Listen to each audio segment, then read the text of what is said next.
Pas përfundimit të ndeshjes ndërmjet ekipit të Vllaznisë dhe Elbasanit e luajtur të dielën në stadiumin Loro Boriçi, disa tifozë të Elbasanit shkaktuan incidente të rënda.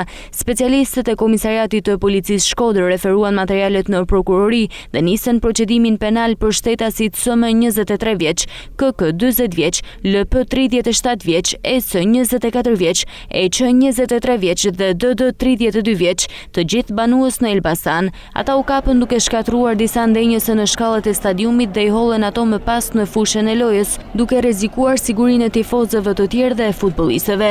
Policia ndërhyri dhe i shoqëroi të gjithë në komisariat për verifikime dhe procedim të mëtejshëm. Ndërkohë, strukturat e rendit vijojnë punën për identifikimin e tifozëve të tjerë që kanë kryer veprime të paligjshme brenda stadiumit, ndërsa materialet procedurale ju referuan prokurorisë pranë gjykatës së shkallës së parë Shkodër për veprime ligjore. Në komunikatën e saj, policia apelon për respektimin e rregullave gjatë ngjarjeve sportive dhe sjellje qytetare në ambientet e stadiumeve, duke theksuar se çdo shkelje e ligjit do të ndiqet me rigorozitet.